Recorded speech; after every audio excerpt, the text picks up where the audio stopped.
أستعيذ بالله من الشيطان الرجيم. بسم الله الرحمن الرحيم. தம்பி சார்லஸ் உடைய கேள்வி என்ன படிங்க நஜீம்? 34:14 படிங்க. அவர் மீது நாம் மரணத்தை விதித்த போது அவர் இறந்து விட்டார் என்பதை அவர் தடியை அரித்துவிட்ட நிலத்தின் பூச்சியை தவிர வேறு எதுவும் அவர்களுக்கு அறிவிக்கவில்லை. அவர் கீழே விழவே தாங்கள் மறைவான விஷயங்களை அறிந்திருக்க கூடுமானால் இழிவு தரும் வேதனையில் நாங்கள் நிலை பெற்றிருக்க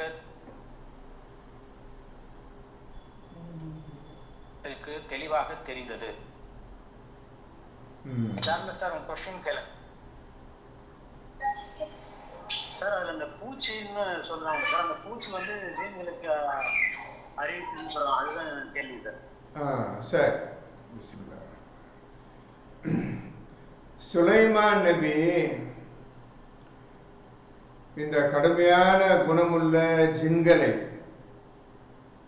அவர்களை சங்கிலியால் கட்டி வேலை வாங்கி கொண்டிருந்தார்கள் நபி சுலைமான்.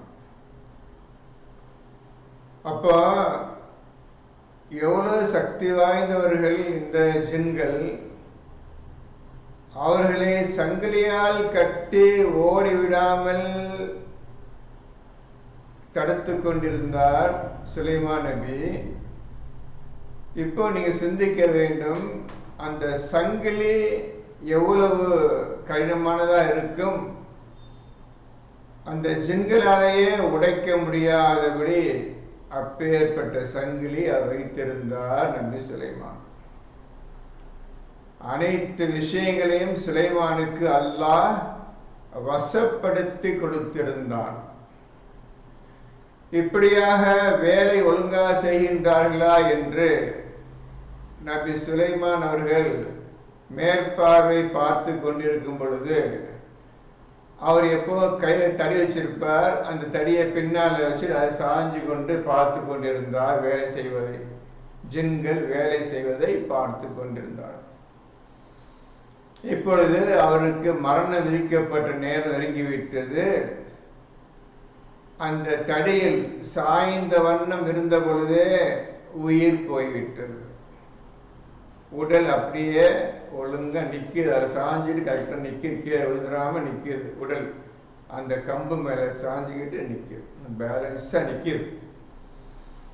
இப்போ அவர் கீழே விழ வேண்டும், இறந்த விஷயத்தை தெரிவிக்க வேண்டும். இது ஜின்களால் அறிந்து கொள்ள முடியவில்லை, யாரால் அறிந்து கொள்ள முடியவில்லை. ஜின்கள் பார்த்து கொண்டிருக்கிறார்கள், பின்னால் சுலைமான் என்று நம்மளை பார்த்து கொண்டிருக்கிறார் என்று ஜின்கள் நினைத்து கொண்டிருக்கிறார்கள்.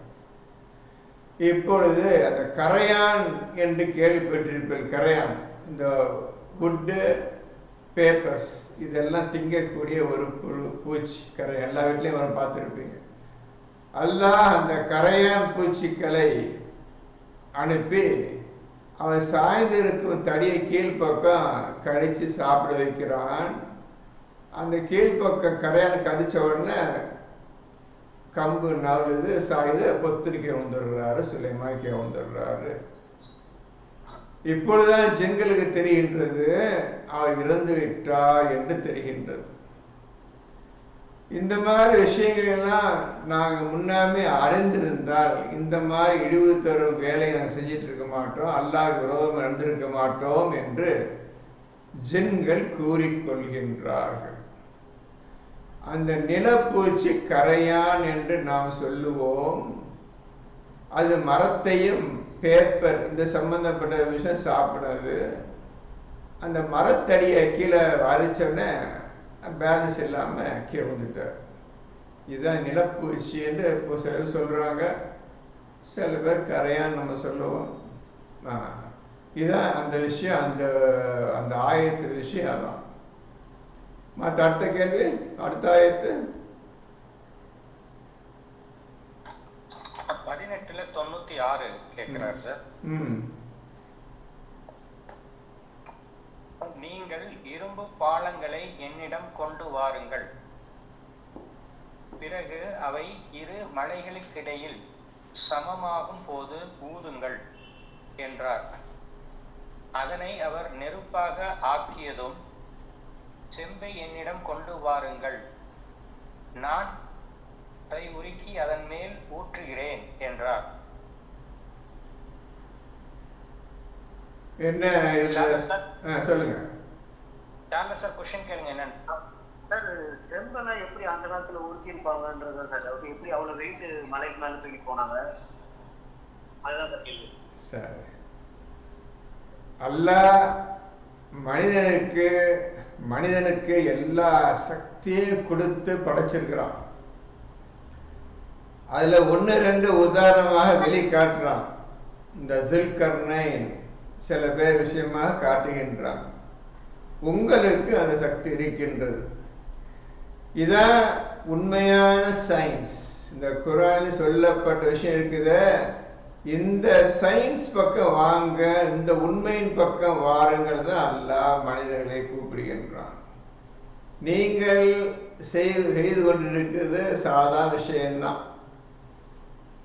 யாஜூஜ் மாஜூஜ் என்ற பெரும் கூட்டத்தினர், ரொம்ப அநியாயமும் அல்சாட்டையும் பண்ணக்கூடிய கூட்டத்தினர், இந்த யாஜூஜ் மாஜூஜ் கூட்டத்தினர் இந்த மக்களை திடீரென்று தாக்கிட்டு சாமான்கள்லாம் அள்ளி கொண்டு போகின்ற ஒரு பெரிய மனித கூட்டம். அந்த கூட்டம் மலைக்கு அந்த பக்கம் இருக்கின்றது. 2 மலைக்கு இந்த பக்கம் இந்த மனிதர் இருக்கின்றார்கள். இந்த துல்கர்னைன் அங்கு போகும் பொழுது அவர்கள் இந்த மாதிரி முறையிடுகின்றார்கள். இந்த மாதிரி யாஜூஜ் மாஜூஜ் வந்துடுறாங்க, கொள்ளடிச்சிட்டு போயிடுறாங்க, எங்களை காப்பாற்ற வழி இருக்குதான்னு கேட்கும்போது, நீங்கள் ஏதாவது உதவி செஞ்சீங்கன்னா நான் உங்களுக்கு உதவி தொகை தருகிறோம் என்று கூறுகின்றார்கள். மலை வச்சு நல்லா பார்த்துக்கிறங்க, மலைண்டே எவ்வளோ பெருசு உயரமாக இருக்குன்னு பார்த்துக்கிறங்க. 2 மலைகளுக்கு நல்ல தான் வர்றாங்க அவங்க, வேறு வழி இல்லை. இந்த மலையை வச்சு 2 ஸ்டாப் பெரிய கேட் போட்டு மலை அழைச்சிட்டோம்னா வரமாட்டான். அவங்க சொல்றாங்க, துல்கர்னைன் இரும்பு பாலங்களை கொண்டு வாருங்கள்.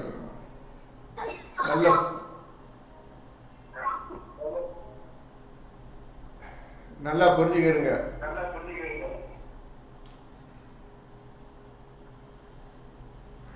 இப்போ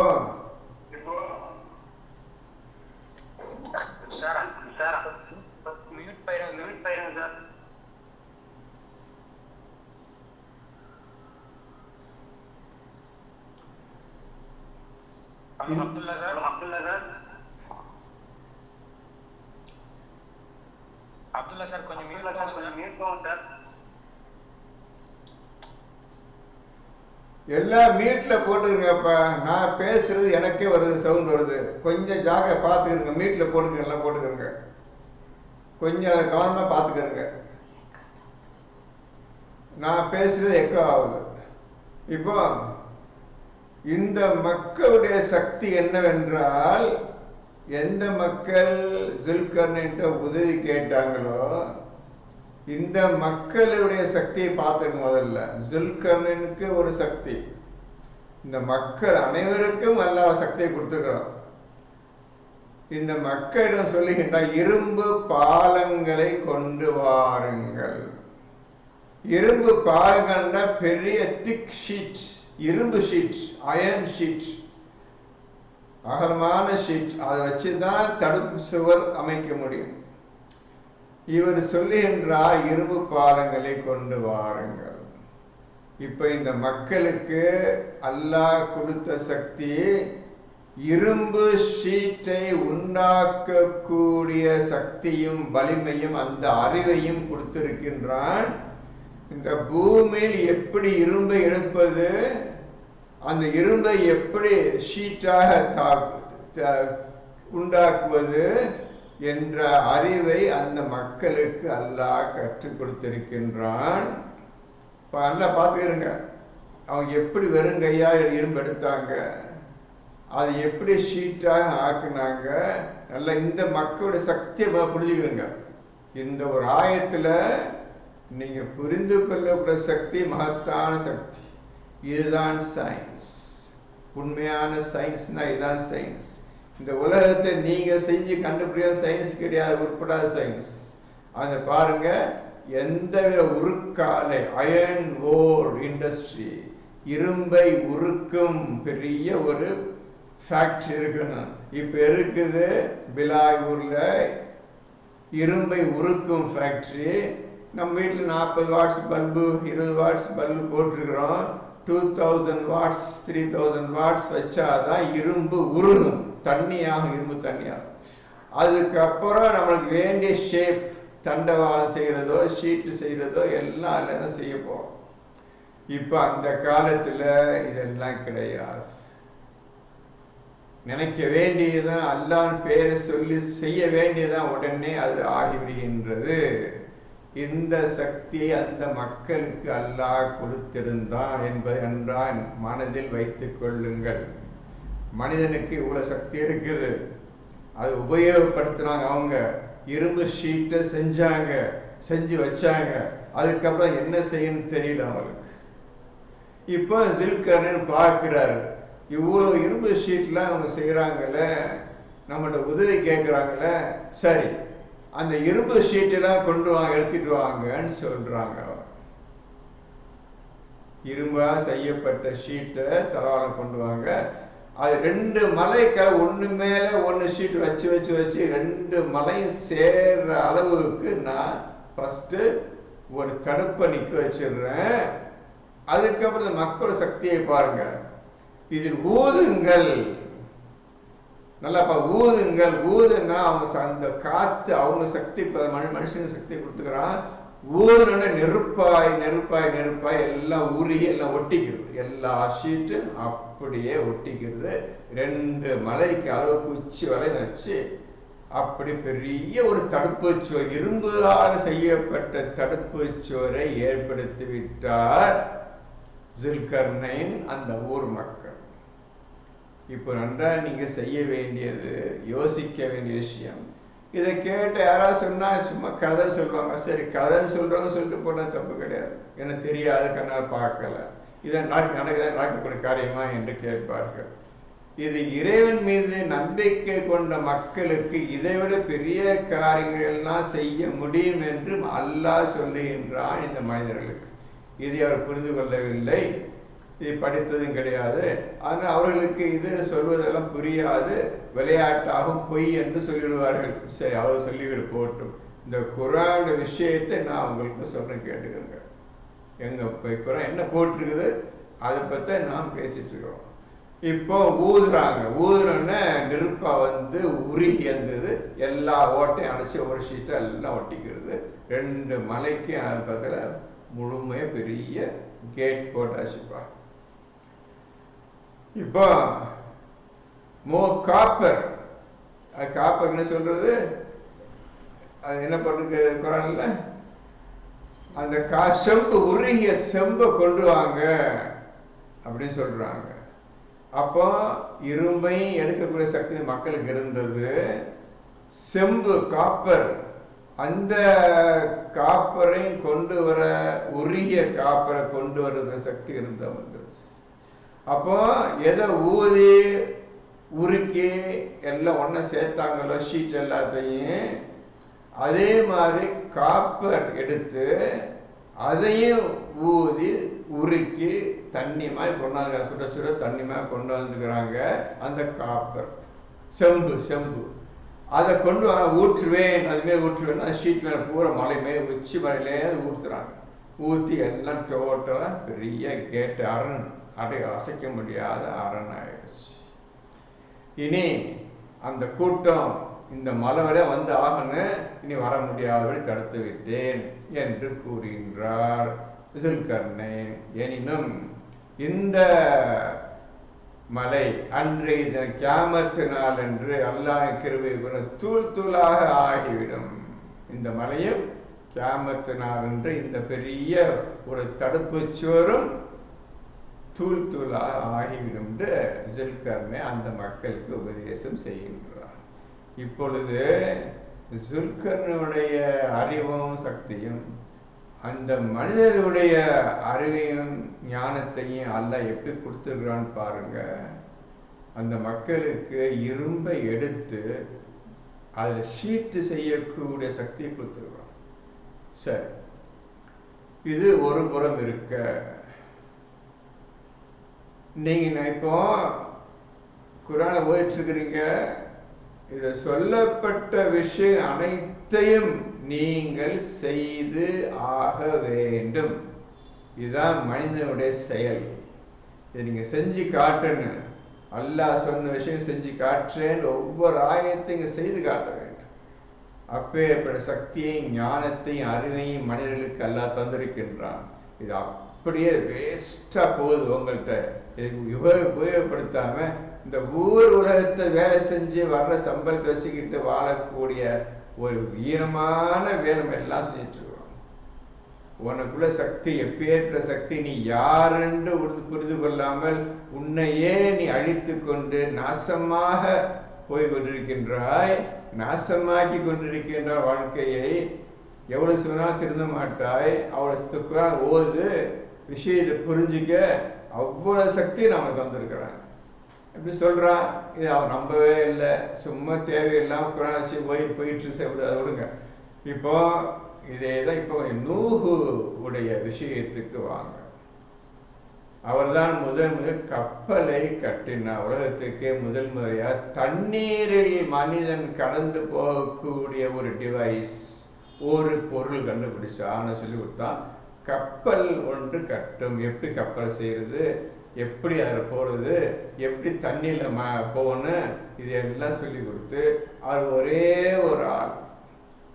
எப்படி இரும்பு ஷீட் இந்த மக்கள் கொண்டு வந்தாங்களோ அந்த மாதிரி மரப்பலகைகளை செய்யக்கூடிய பாக்கியத்தையும் அறிவையும் எல்லாம் நூஹுக்கு கற்றுக் கொடுத்திருந்தான். இதன் மூலமாக தான் அந்த பலகை, மரத்தால் செய்யப்பட்ட பலகை, அவங்களுக்கு இரும்பால் செய்யப்பட்ட ஷீட் தளவாரம். இப்போ மரத்தால் செய்யப்பட்ட பெரும்பெரும் பலகைகளை வைத்து கப்பல் கட்ட சொன்னான். அது ஒரே ஒரு ஆள் இவ்வளோ பெரிய மரங்களை வெட்டி இட்டி யோசிச்சுப்பாங்க, நடந்துருக்குன்னு பாருங்க. அங்கே ஃபேக்ட்ரியாக இருந்துச்சு, சாமில் சொல்லுவாங்க, மரத்தை அறுக்கிற ஃபேக்ட்ரி இங்கே இருக்குது, அது அங்கே இருந்துச்சு. அப்போ அவங்கள்ட்ட இரும்பை உருக்கிற ஆலை.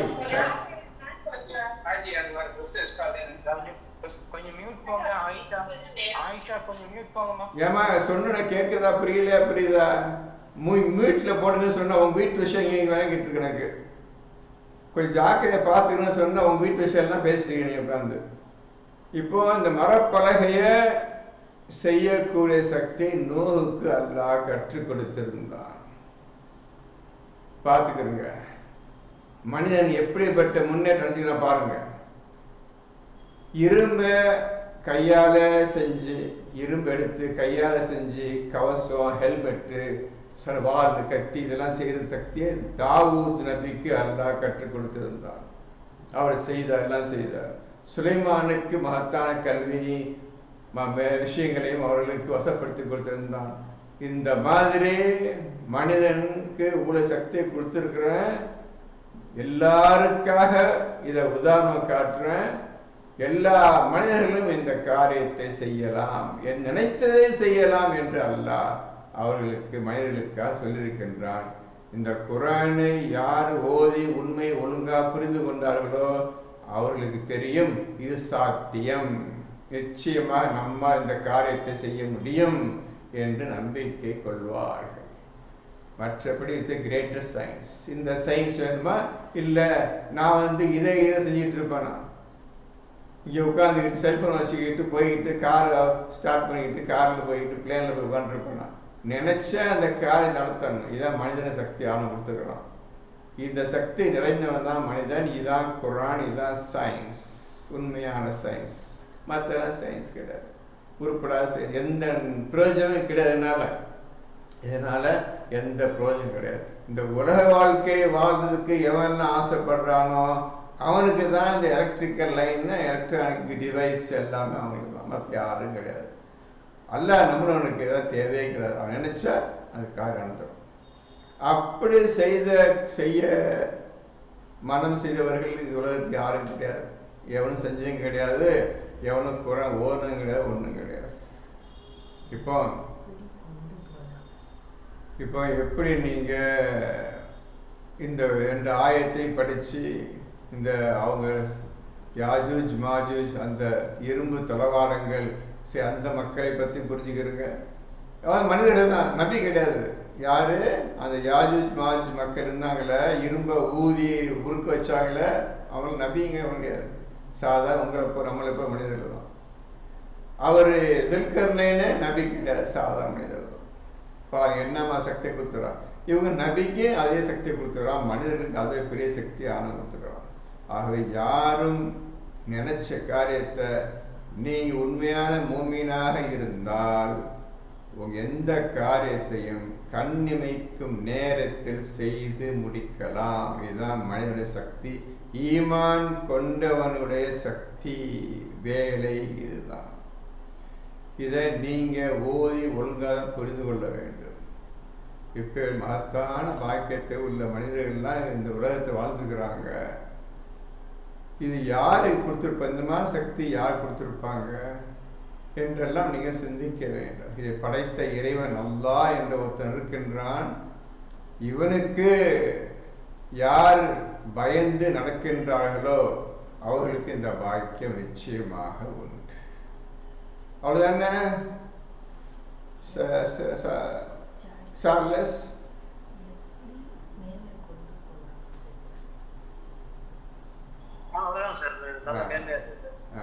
சரி, உங்க சந்தேகம் என்ன?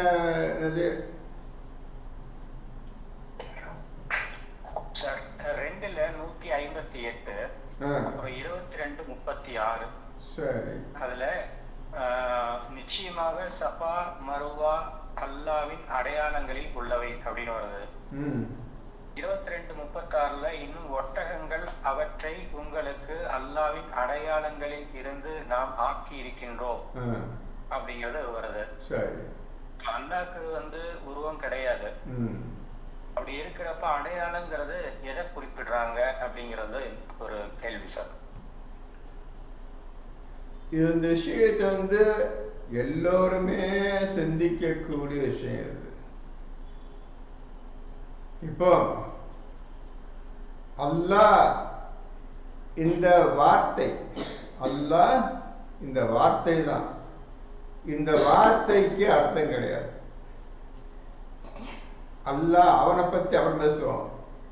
இந்த வார்த்தையை பற்றி முதல்ல பேச, வார்த்தை வேறு, அதுக்கப்புறம் அவனை பற்றி பேசு, அதுக்கப்புறம் தான் ரப் வருது. இப்போ எல்லாம் விட்டுருங்க. இந்த வார்த்தை அல்லாஹ் என்ற வார்த்தை தான். இந்த வார்த்தைக்கு அர்த்தம் கிடையாதுங்க. இந்த வார்த்தைக்கு என்ன விஷயம்னு சொல்ல முடியாதுங்க. இந்த வார்த்தைக்கு விளக்கமும் தெரியாதுங்க. இன்று வரை தெரியாது, யாருக்கும் தெரியாதுங்க. இந்த வார்த்தைக்கு உருவமோ வேறு எந்த விதமான சம்பந்தமோ எதுவுமே ஒத்து வராது, எதுவுமே ஒன்று செய்யாது, சேர முடியாதுங்க. அப்பே தனிமையா நிற்குதுங்க இந்த வார்த்தை, அல்லாஹ் என்ற வார்த்தை. அப்புறம் இவன் தான் உங்களுடைய, இந்த அல்லாஹ் தான் உங்களுடைய ரப்புன்னு சொல்றாங்க. ரப்பு என்ற வார்த்தைக்கு அர்த்தம் தெரியாதுங்க. அது என்ன விஷயம் புரியாதுங்க. அது ரப்பு இது ஒரு வார்த்தை. இந்த வார்த்தைக்கு அர்த்தம் யாருக்கும் தெரியாது. என்ன விஷயம் யாரும் சொல்ல முடியாது, இதுவரை சொன்னதும் கிடையாது. அல்லாஹ் இந்த வார்த்தைக்கு என்ன விஷயம் சொல்ல முடியாது, இதுக்கு அர்த்தமும் சொல்ல முடியாது. இது வேறு விஷயம், இது வேறு விஷயம். இது ரெண்டும் சேர்ந்த பிறகுதான் அல்லாஹ் சொல்றான், எல்லா புகழும் அல்லாஹ்வுக்கே, அவன்தான் அகிலங்களின் ரப்பு என்று சொல்கிறான். ரப்புல் ஆலமீன் சொல்றான். இந்த விஷயம் இன்னைக்கு வரை, ரசூல் காலத்திலிருந்து இன்னைக்கு வரை எவனுக்கு தெரியாத விஷயம், புரியாத விஷயம், என்னவென்றே அறிந்து கொள்ள முடியாமல் வாழ்க்கை ஒவ்வொருத்தனுடைய வாழ்க்கை போய்கொண்டே இருக்கின்றது. எவனாலும் சொல்ல முடியாது. ரப்புன்னு சொல்லுங்க, அல்லாஹ் இறைவன் சொல்லுங்க, அல்லது கடவுள்னு சொல்லுங்க, தெய்வம்னு சொல்லுங்க, எது வேணுமோ சொல்லுங்க, அர்த்தம் சொல்ல முடியாது, விளக்கம் சொல்ல முடியாது. அது என்ன விஷயம் என்று எவன் புரிந்ததும் கிடையாது, புரிந்து கொள்ளவும் முடியாது. அப்பேற்பட்ட மகத்தான விஷயம் ரப்பு. அதுக்கு மேல அல்லாஹ். இந்த அல்லாஹ்வுக்கு உருவம் கிடையாது, அவனை பார்க்கவும் முடியாது, அவனை தொடவும் முடியாது. நீ எவனும் பேசுனதும் கிடையாது, ரசூலுக்கு அப்புறம் எவனும் எந்த மனிதனும் பேசுனதும் கிடையாது, அவனும் உங்களுடன் பேசுனதும் கிடையாது. அதை புரிஞ்சுக்கிறங்க.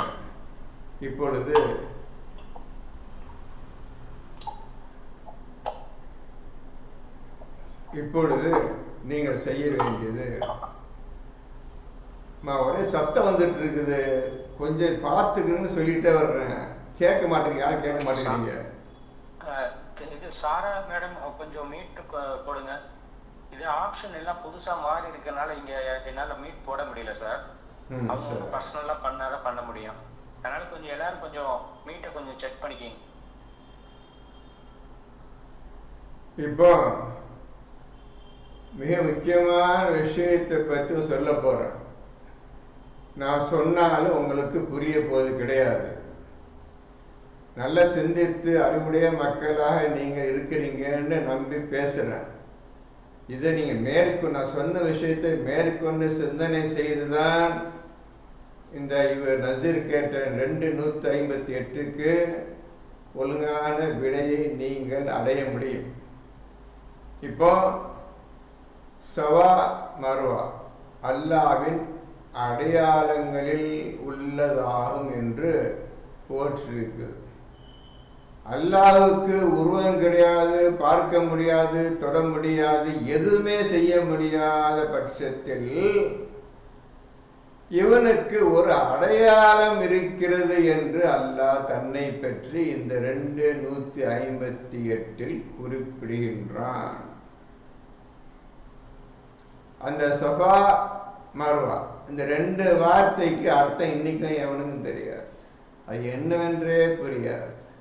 புரியாத புதிர் 258 விஷயம். அவன் படித்ததும் கிடையாது, தொட்டதும் கிடையாது. இந்த 2 விஷயங்களை வைத்துக்கொண்டு என்னை கண்டுபிடிச்சிடலான்னு சொல்றான். அடையாளம் உள்ளதாகும்.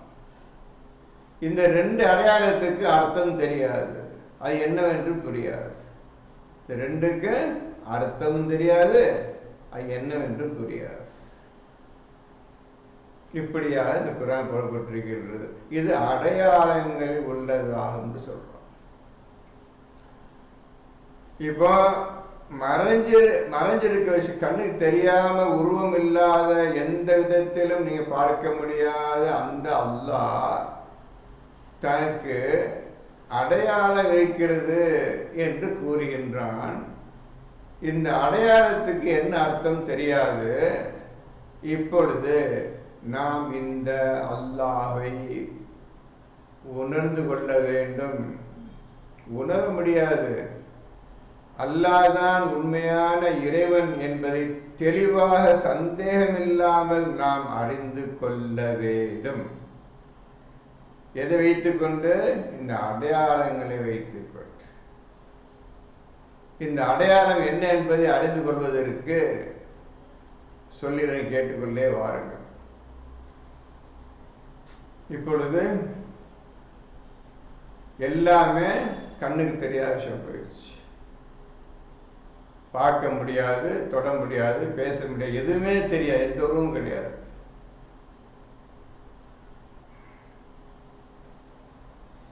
நீங்க இந்த வெறும் கண்ணு நேக்கட் ஐ, இந்த உடம்பு வச்சுக்கிட்டு இந்த அல்லாவை நீங்க மீட் பண்ண முடியாது. இது புது விஷயம். இப்போ ஆரம்பத்தில் சொன்னா உங்களுக்கு புரியாது. ஒழுங்கா கவனமாக எழுதிக்கிறங்க. அதுக்கப்புறம் சிந்தனை செஞ்சு பாருங்க. சும்மா சாதாரண காதில் கேட்டு அப்படி மனசு வச்சுக்க முடியாத விஷயத்தை சொல்ற விஷயத்தை ஒழுங்கு எழுதிக்கிறங்க. சிந்தனை செஞ்சு பார்க்க. நீங்கள் இந்த நேக்கட் ஐ, இந்த கண்களாலேயோ இந்த உடம்பை வச்சுக்கிட்டு நீங்கள் எல்லாம் மீட் பண்ண முடியாது, பேச முடியாது, கண்டுபிடிக்க முடியாது. இது இந்த உலகத்தை வாழ்றதுக்காக ஏற்படுத்தப்பட்ட உடம்பு, பாடி. இது அப்போ இந்த மறைஞ்சிருக்கிற விஷயம், கண்ணுக்கு தெரியாத விஷயத்தை, கண்ணுக்கு தெரியாத விஷயத்தை கொண்டுதான் நீ அணுக முடியும். சொல்ல புரியல? உங்களுக்கு புரியல? கண்ணுக்கு தெரியாத, பார்க்க முடியாத ஒரு விஷயத்தை அல்லாஹ், இந்த விஷயத்தை சஃபா மர்வா, இந்த விஷயத்தை நீ கண்ணுக்கு தெரியாத ஒரு உபகரணம், கண்ணுக்கு தெரியாத ஒரு டிவைஸ், அதை வச்சுதான் நீ அந்த ரெண்டை உணர முடியும். அல்லாஹ் என்ற வார்த்தைக்கும் சஃபா மர்வா என்ற வார்த்தைக்கும் நீ அணுக வேண்டிய முறை, அதை பார்க்க முடியாது, நீனு பார்க்க முடியாத விதத்தில் தான் அதை அணுக முடியும். இந்த கண்ணால் நீ பார்க்க முடியாது, இந்த காதால் கேட்க முடியாது, இந்த வாய்களால் பேச முடியாது. அவனோட ஒரு உதாரணம் சொல்றேன், எல்லாம் கேள்விப்பட்டிருப்பீங்க. வைரம் கேள்விப்பட்டிருப்பீங்க, வைரமோ டைமண்ட் கேள்விப்பட்டிருப்பீங்க. நான் வைரத்தை பார்த்ததும் கிடையாது, கேள்விப்பட்டதும் கிடையாது, என்னென்னு தெரியும். வைரத்தை அறுப்பதற்கு வைரத்தை கொண்டுதான் அறுக்க வேண்டும் என்று சொல்லுவார்கள், கேள்விப்பட்டிருக்கிறேன். அது உண்மையா பொய்யா எனக்கு தெரியாது. வைரத்தை அறுப்பதற்கு வைரத்தை வச்சுதான் அறுக்கணும்னு சொல்லுவாங்க. அது எவ்வளோ உண்மையா எனக்கு தெரியாது. உங்களுக்கு தெரிஞ்சா சரிண்டா சரின்னு சொல்லுங்க, இல்லை கேள்விப்படலன்னா கேள்விப்பட சுற்றுங்க, அப்படி கவலைப்படாதீங்க. இப்போ ரோட்ல நடந்து போயிட்டு இருக்கிறீங்க, அந்த முள்ளு செடி இருக்குது, அந்த முள்ளு செடி காலில் முள்ளு குத்திடுதுன்னு வச்சுக்கிறோங்க. அந்த முள்ளை சதைக்குள்ள போனதை எப்படி எடுப்பீங்க? முள்ளு போய் உடஞ்சிச்சு தெரியுது. அந்த முள்ளை எப்படி வெளியே எடுப்பீங்க? முள்ளை எப்படி வெளியே எடுப்பீங்கப்பா? முல்லை முள்ளால் தான் எடுக்க முடியும். அதுக்கு எனக்கு கோடாரி கத்தி எடுத்துக்க முடியாது. அது முல்லை தான் தட்டி மெதுவாக எடுத்துருவாங்க, வெளியே வந்துடும். இப்போ முல்லை எடுக்கிறதுக்கு முள்ளு தான் தேவைப்படுது. உதாரணத்துக்காக சொல்றேன், புரிஞ்சுக்கிறதுக்காக சொல்றேன்.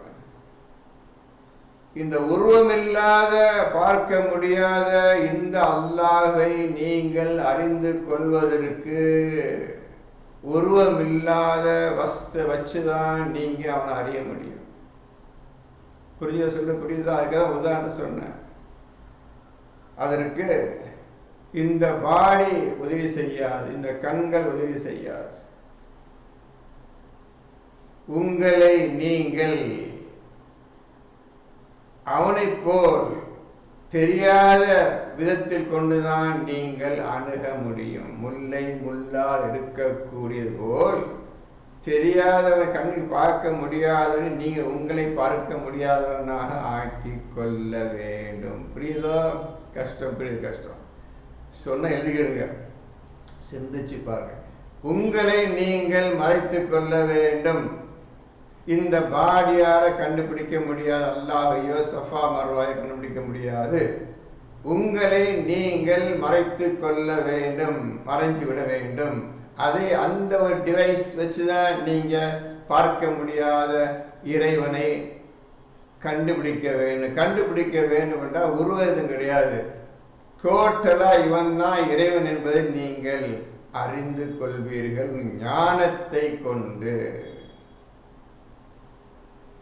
இதற்கு தேவை ஜிக்கர் ஒண்ணுதான் முக்கியமான விஷயம். இந்த ஜிக்கர் வச்சுதான் அந்த அல்லாஹ், அந்த இறைவன் என்பதை நீங்கள் அறிந்து கொள்ள முடியும். ஜிக்கர் என்பதற்கு உருவம் கிடையாது, எழுத்து கிடையாது, லாங்குவேஜ் கிடையாது.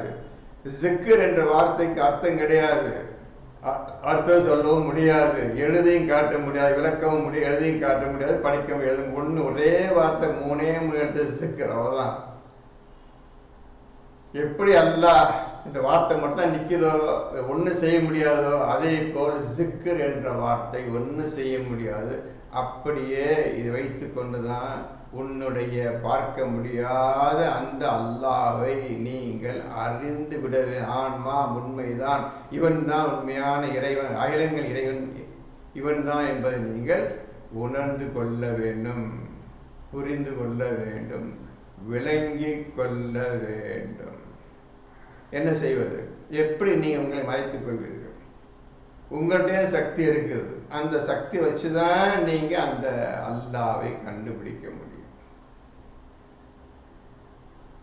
ஏதாவது புரியுதா? என்ன சக்தியை உபயோகப்படுத்த போறீங்க? எந்த சக்தியை வச்சு பார்க்க முடியாத இறைவனை, பார்க்க முடியாத சக்தியை வைத்து கொண்டுதான் நீங்கள் அவனை கண்டுபிடிக்க வேண்டும். முல்லை முள்ளால் எடுக்கும் விஷயம்தான் உதாரணம். உங்களுக்குள்ளேயே அந்த சக்தி இருக்கின்றது. இப்பொழுது நீங்கள் டெவலப் பண்ற வேலை என்ன தெரியுமா? உங்கள் அல்லாஹ் பார்க்க முடியாத இறைவன், உருவமில்லாத இறைவன் தன் ரூஹை கொண்டு உங்களை ஊதி உங்களை மனிதனாக ஆக்கினான். ரூஹ் ஒரு தனி விஷயம் உடம்புல இருக்குது. அந்த விஷயத்தை உங்களால் உணர முடியாது, அதை தொட முடியாது, அது எங்கே இருக்கு சொல்ல முடியாது, அது எப்படிப்பட்டதுன்னு சொல்ல முடியாது. மூணே எடுத்து உயிர் உயிர், அவ்வளோதான். இவ்வளோதான். இதை வச்சு உன்னை நீங்கள் இதை பற்றி என்னன்னு இதுவே நீங்கள் சிந்திக்கலை. நம்ம உடம்புல உயிர் இருக்குத, இந்த உயிர் எப்பேற்பட்டது, இது யாரால் நம் உடம்பில் ஊதப்பட்டது, இந்த உயிரின் சக்தி என்ன, இதனுடைய விவரம் என்ன, இது யார் கையில் இருக்கின்றது உயிர், எவன் கண்ட்ரோலில் இருக்கு இந்த உயிர், யார் இந்த உயிரை ஆட்டி படைத்து கொண்டிருக்கின்றது, நம்மளால் இந்த உயிரை ஒன்றுமே செய்ய முடியவில்லையே, எதுவுமே செய்ய முடியவில்லை. என்னைக்காவது யோசிச்சு பார்த்தா இந்த உயிரின் மகத்துவத்தை நீங்கள் சீக்கிரம் அறிந்து கொள்வீர்கள். இப்பொழுது இந்த பார்க்க முடியாத, தொட முடியாத, உணரக்கூட முடியாதுப்பா, இந்த உயிரை உணரக்கூட முடியாது. எப்படி அல்லாஹ் என்ற வார்த்தையை நீ உணர முடியாதோ, பார்க்க முடியாதோ, எதுவும் செய்ய முடியாதோ, அதே போல் அவனிடமிருந்து ஊதப்பட்ட சக்தி இந்த ரூஹ், இந்த ரூஹ் தொட முடியாது, பார்க்க முடியாது, என்ன செய்ய முடியாது, உன் கண்ட்ரோல்லே கிடையாது உயிர். அதையும் புரிஞ்சிக்க. இந்த உயிரை வைத்துதான் நீங்கள் அந்த அல்லாஹ்வை அறிய முடியும். ஆரம்பத்திலிருந்தே அவங்க சொல்லிக்கொண்டே வருகின்ற இந்த அல்லாஹ்வை அறிந்து கொள்வதற்கு முதலில் உன்னை நீ புரிந்து கொள்ள வேண்டும், உன்னுடைய படைப்பை பற்றி புரிந்து கொள்ள வேண்டும், அல்லாஹ் உன்னை எப்படி படைச்சிருக்கிறான் என்பதை முதலில் புரிந்து கொள்ள வேண்டும் என்று நிறைய சொல்லியிருக்கின்றேன். இப்பொழுது அந்த விஷயத்தை கொஞ்சம் மேன்மையாக, கொஞ்சம் விளக்கமாக, அதிகமாக பேசுகிறப்பண்ணா. இப்போ உன்னை நீ மறைச்சு விட வேண்டும். மறைவான, அதாவது தெரியாத, உருவம் இல்லாத அந்த அல்லாஹ்வை நீ அறிந்து கொள்ள உனக்கு உள்ளே அந்த டிவைஸ், அந்த விஷயம் இருக்குது. அந்த விஷயத்தை வெளியே கொண்டு வந்துதான் அந்த அல்லாஹ் உண்மையான இவன் தான் என்பதை நீ முடிவுக்கு கொண்டு வர வேண்டும். இந்த விஷயம் உங்களால் முடியுமா? உயிரை வைத்து கொண்டு, அவன் ரூஹை வைத்து கொண்டு, இந்த ரூஹை மூலமா அவன் பிடிக்கணும். யார? அல்லாஹ் பிடிக்கணும். அப்படி அல்லாஹ் பிடிக்கிறதுக்கு முதல்ல நிற்கிறது சஃபா மர்வா, இந்த அடையாளம் நிற்கும். இந்த அடையாளங்களை அந்த ரூஹ் பார்த்துருச்சுண்டா நிச்சயம் அல்லாஹ் கிட்ட அல்லாஹ் யாருன்னு உங்க சொல்லி. நான் சொல்றது நிறையவே புரியாது. இதை நான் என்னைக்கே சொல்லியிருக்கலாம், அப்படியே சொல்லியிருந்தாலும் புரியாது, அதுக்காக சொல்லாம உட்காந்துருந்தேன். இப்போ நசீர் இந்த கேள்வி கேட்டார், கேள்வி கேட்டால் சொல்லியே தரணும், என்ன விஷயம் சொல்லியே தரணும். நீ எப்படி மாற வேண்டும்? அந்த அல்லாஹ் பார்க்க முடியாத இறைவனை, பார்க்க முடியாத சக்தி ஒன்று இருக்குது, அதை வைத்து பார்த்துக்கொள். பார்த்துக்கொள்னா கண்ணால பார்க்க, அறிந்து கொள், புரிந்து கொள், விளங்கிக்கொள் அர்த்தம். இப்போ நல்லா புரிஞ்சுக்கிறங்க. இந்த விஷயம் மகத்தான விஷயம். இதில் நீங்கள் நுழைய போகிறதும் கிடையாது, இதை பற்றி சிந்திக்க போகிறதும் கிடையாது. சும்மா ஒருத்தர் உட்காந்துருப்பீங்க. எதை சிந்திக்கணும், எந்த விஷயத்தை எடுக்கணும், எது அதிலேயே ஆணித்தரமாக ராவு பகல் என்னன்னு கண்டுபிடிச்சுன்னு என்ன உங்களுக்கு கிடையாது. இந்த விஷயம் எப்படி கொண்டாடுவீங்க? அதுக்கு தான் மொத்தத்துக்கு ஒரே வழி, நீங்கள் தூய்மை உடையவர்களாக ஆக வேண்டும். அதுதான் கடைசியாக நிற்கிற ஆண்டவன். தூய்மையானவர்களை தவிர இந்த குரானை தொட முடியாது. தூய்மைக்கு அர்த்தம் இன்னைக்கு உங்களுக்கு தெரியாது. அல்லாஹ்வுடைய தூய்மை எப்படிப்பட்ட சுப்ஹானல்லஸீ, மிக பரிசுத்தமானவன், அந்த விஷயம் உங்களுக்கு தெரியாது. அவனுடைய தூய்மை பற்றி உங்களுக்கு மனுஷனுக்கு தெரியாது. எப்பேற்பட்டவன் தூய்மையான எதை குறிக்குது, எந்த விஷயத்தில் இருக்கிறான்னு சொல்ல முடியாது. அதனால தான் உங்களை தூய்மையாக்கிற பொறுப்பை அவன் எடுத்துக்கிட்டான். அவங்களாம் முடியாது, நீங்களே தூய்மையாக சொல்லிட்டு இருக்காதீங்க. நான் தன் நாடியவர்களை தூய்மைப்படுத்துவேன் 4:49 அல்லாஹ் குறிப்பிட்டிருக்கின்றான். அதையும் படிச்சுட்டு அப்படியெல்லாம் போயிடுச்சு. இப்போ என்னதான் செய்யிட்டு இருக்க நீங்கள்? அந்த விஷயத்தில் ஆரம்ப விஷயம், ஆரம்பத்தை அது நிற்கணும், யார் நிற்க தெரியல, விட்டாச்சு. எல்லா தலைக்காலம் போயிடுச்சு. சும்மா உட்காந்துக்க ஓதுற எந்த பிரயோஜனம் கிடையாது. அது சொல்லிடுறேன், திருப்பி சொல்லிட்டு சும்மா ஓதுனால எந்த பிரயோஜனம் கிடையாது. நான் சொர்க்கம் போகும்போது ஒன்றும் முடியாது, முடிஞ்சிச்சு கதைன்னு முடிச்சுக்கிட்டு முதல்ல கதை முடிஞ்சிச்சு. நம்ம கதை இறந்தால் நரகம்தான் ஒரே ஆப்ஷன். நம்ம மௌத்தான நரகம்தான். அந்த நிலையில் நம்ம இருக்கிறோம். அந்த நிலையில் அனைவரும் இருக்கிறோம். அது எந்த சந்தேகமும் கிடையாது. ஒருத்தவங்களும் தப்பிக்க முடியும். அப்பே மேலே உட்காந்துருக்குறோம். அவன் விளையாட்டு போக்க உங்கள் அப்பவும் உங்கள் ஆட்டமும் பாட்டமும் நீங்கள் எதை ஓதுனீங்கன்னா அது விளையாட்டு பக்கம் போயிட்டு இருக்குது. நல்லா புரிஞ்சுக்கிறங்க. ஒன்றும் முடியாது. தூய்மை ஆகாமல் இந்த குரானை தொட முடியாது. அப்படி குரானை தொடாமல் நீ சொர்க்கம் போய்விட முடியாது.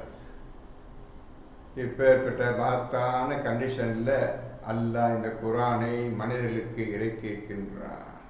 அதனால் நம்ம குரானை ஓதுறோம்.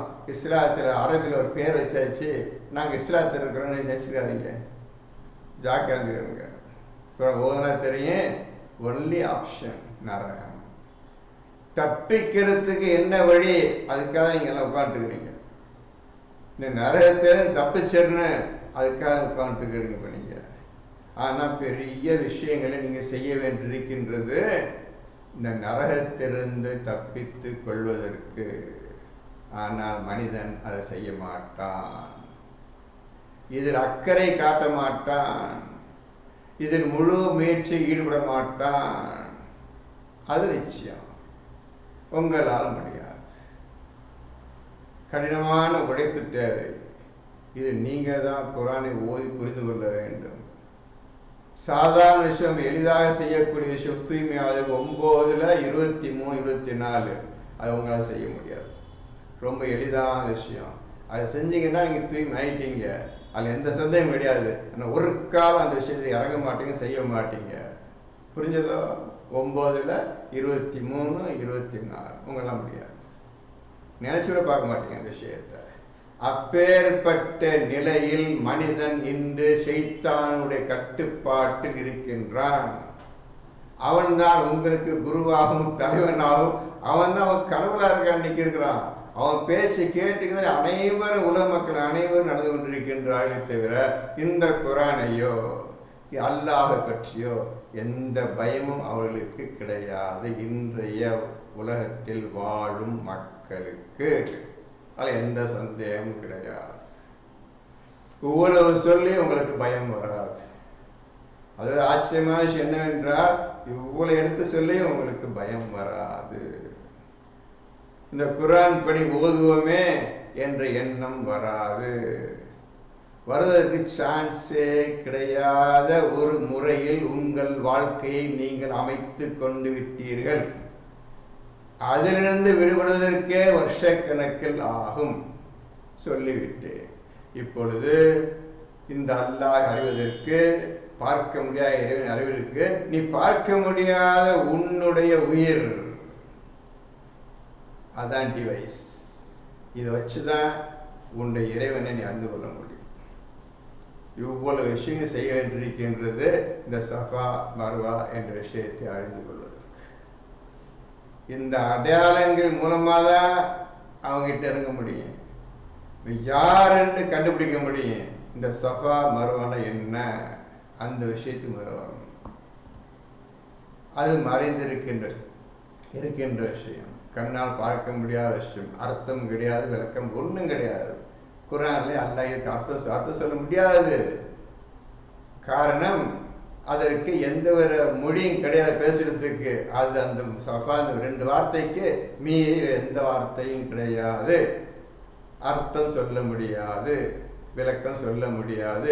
ஒவ்வொருத்தரும் தன் இதயத்தால் உணரக்கூடிய விஷயம் ஆகும். இப்போ செய்வீங்களா? இப்போ நான் சொன்னால் புரிஞ்சிச்சா? யாருக்கு புரிஞ்சிச்சோ புரிஞ்சு தெரியாது. ஒழுங்காக உங்களுக்கு உதாரணத்தோட ஆதாரத்தை சொல்லிட்டு எப்படி கண்டுபிடிக்கணும்? ஒன்றுமில்லாத, எது இல்லாத, ஒன்றுமில்லாத கொண்டு வந்தால் அந்த காரியத்தை முடிக்க முடியும். கண்ணுக்கு தெரியாததை, கண்ணுக்கு தெரியாத விஷயத்தை கொண்டு தான் நீ அந்த காரியத்தை செய்ய முடியும். பார்க்க முடியாத விஷயத்தை வச்சு தான் கண்டுபிடிக்க முடியும். பார்க்க முடியாத விஷயத்தை இந்த கண்ணால் பார்ப்பேன் முதல்ல நீ முடியுமா? வரலாம் முடியுமா? அதையும் புரிஞ்சுக்கணும். அப்போ எப்படி உள்ள சின்ன உதாரணம் செய்து நீங்கள் உயிரை பற்றி விஷயம் எடுத்து அதை வச்சு நீங்கள் இறைவனை கண்டுபிடிக்கிறதுக்கு முந்தி உதாரணம் சொல்லிடுறேன். மைண்டு சொல்கிறீங்கப்பா. மைண்டு வாய் பேச முடியாதவன மைண்டு சொல்கிறீங்க. மைண்டு என்ன அர்த்தம்பா? எதை கொண்டு ஊமை ஆகின்றான் அவன்? எந்த விஷயத்தால் ஒருவன் ஊமை ஆகின்றான்?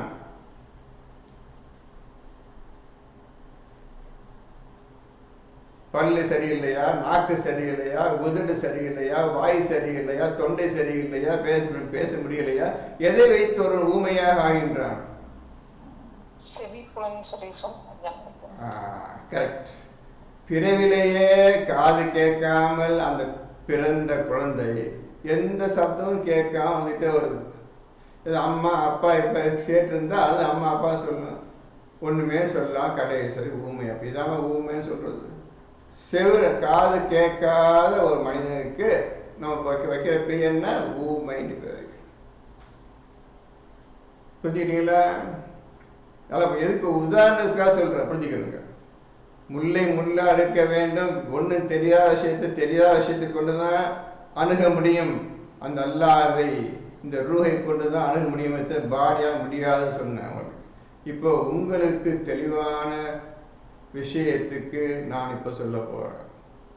இதெல்லாம் நீங்களே கண்டுபிடிச்சி விஷயத்தை பிடிச்சிருக்க ஓதி இப்போ சொல்ல வேண்டிய தருணம் வந்துவிட்டது. உங்களுக்கு சொல்லுகின்றேன், இப்போ ஊமையாக ஆகிவிட்டான். இப்போ ஊமையோட நீங்கள் சத்தம் மட்டும் பேசுவீங்களா?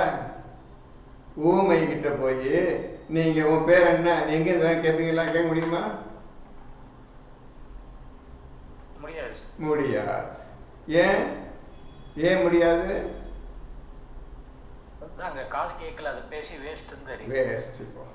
இப்போ எல்லாம் புரிஞ்சுக்கங்க. உங்களுக்கு புரிய மாதிரி விஷயத்த இந்த உலக நடப்பு சொல்ற போறவங்க இந்த மாதிரி விஷயத்தை படிப்படியாக முன்னேறி தான் இந்த ரூஹுனா என்னன்னு கண்டுபிடிச்சி ரூஹோட அந்த ரூஹோட நீங்கள் பேசணும். சரி, இப்போ அதெல்லாம் முடியாத காரியம். இப்போ அந்த ஊமையோட பேசுறதுக்கு நீங்க என்னவா ஆக வேண்டும்? இந்த பாத்தீங்களா, உங்க வாய் வந்துருச்சு. அந்த ஊமையோட பேசுறதுக்கு நீங்க ஊமையாக வேண்டும். ஒரு உதாரணத்தோடு உங்களை கேட்டுக்கலாம். இந்த அல்லாஹ் பார்க்க முடியாத அந்த அல்லாஹை நீங்கள் அறிந்து கொள்வதற்கு அந்த பார்க்க முடியாத ரூஹை கொண்டுதான் நீங்க அவனை அடைய முடியும். உங்களுக்கு தெளிவா ஈஸியா விளக்கத்தோடு சொல்றேன். புது விஷயம் நீங்க சொல்றேன். இன்னைக்கு என்ன பேசவே இல்லை இந்த விஷயத்தை பத்தி, உங்களுக்கு சொல்றேன். இப்போ உங்களுக்கு தெரிஞ்சு போச்சு, நீங்கள் ஊமையாக ஆக வேண்டும். முல்லை முல்லா அழைக்க வேண்டும். ஊமையோட பேசுறதுக்கு நீங்க ஊமையாக ஆக வேண்டும். சரியா? எல்லாம் நல்லா புரிஞ்சுக்கிச்சா எல்லாத்துக்கும்?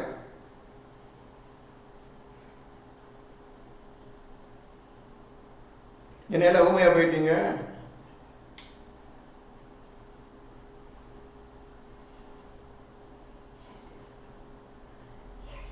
எழுதிக்கிறீங்க. முக்கியமான விஷயம் இது. யாரும் சொல்ல மாட்டாங்க, சொல்லவும் தெரியாது. நீங்களே கண்டுபிடிக்கணும். அதுவும் செய்யல. நீங்க என்னப்பா ஊமையா இருக்கு, என்ன செய்யணும்? என்ன ஆகணும்? கட்டாயம்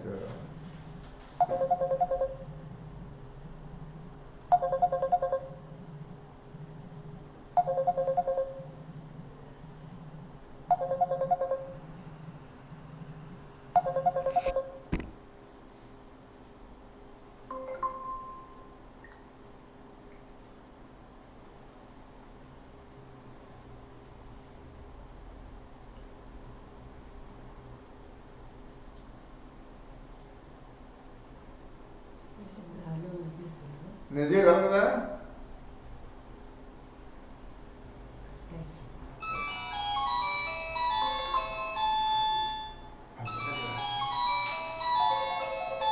பேசி போயிட்டு கட்டாயம் தெரியல. எதில் விட்ட? சரி, ஊமையா இருக்கணும்னா நம்மளும் ஊமையா இருக்கணும் அப்படின்னு சொல்லி சரி சரி சரி பேசுவா பேசுவேன். இப்போ உங்களுக்கு எளிதாக புரியக்கூடிய விதத்தில் 2 உதாரணங்கள் 3 உதாரணங்கள் உங்களுக்கு சொல்லிவிட்டேன். ஆகவே ஊமையோட பேசுவதற்கு நீங்கள் ஊமையாக ஆக வேண்டும். சரி, எல்லாம் புரிஞ்சுட்டீங்களா? ஈஸியாக புரிஞ்சுட்டீங்களா? புரியுதுங்க சார். எல்லாம் உதவி பண்றேன். இப்போ சவா மர்வா அல்லாஹ், இந்த 3 வார்த்தை ஜிக்ர், இந்த 3 வார்த்தை 4 ஞானம், இந்த 4 வார்த்தை அர்த்த ஃபுர்கான், இந்த 5 வார்த்தை அடுத்தது சிந்தனை.